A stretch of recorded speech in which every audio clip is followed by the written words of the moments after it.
caribou reintroduction is a question. At this point, we have a narrow scope for the plan focused on wolves and moose.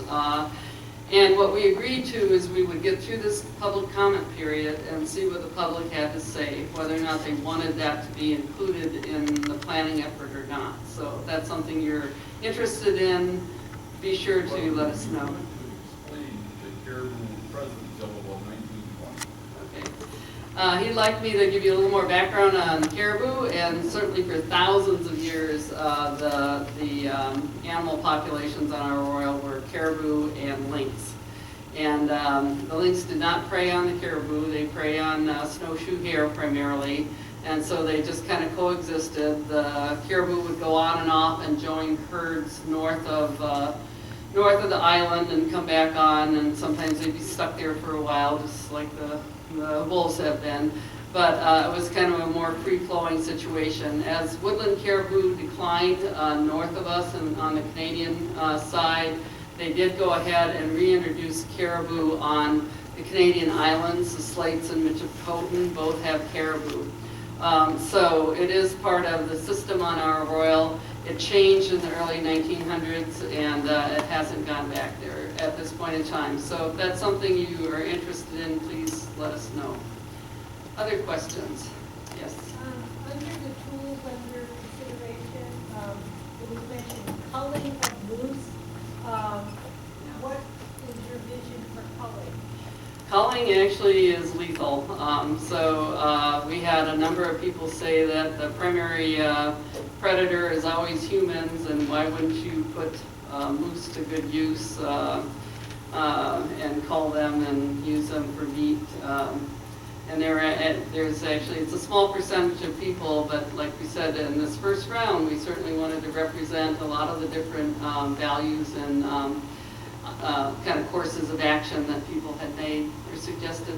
Go ahead. I thought hunting on national parks was not allowed. It typically is not allowed by the public, but nationally we have done culling events, and typically we gather the meat and utilize it in communities when those events happen. But it is part of national park policy in different situations, and you don't do it without EIS and full public disclosure, so everybody knows what's going on and weighs in on that one, because it's probably the most hot button one that we probably have on the alternatives.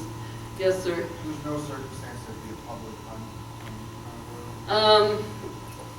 It typically is not done, so you need to put in your own perspective of what you would like to see, and then we'll respond whether we feel that there's a legal room to do that, or whether we say no, there isn't, but there is a room to do culling. That's a really important part about, I really appreciate the time everyone's taken to put, I've read every 1,300 and some comments that we've gotten individually on our website. And I will read every one of these, but they have to be written out to be registered.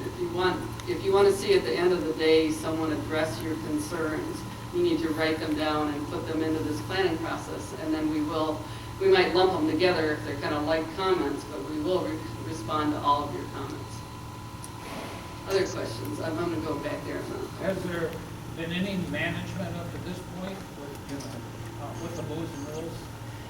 The question was, is there any management of moose and wolves up to this point? And I would just have to say at the start, there was an attempt to actually introduce wolves in the 1940s from Detroit Zoo wolves.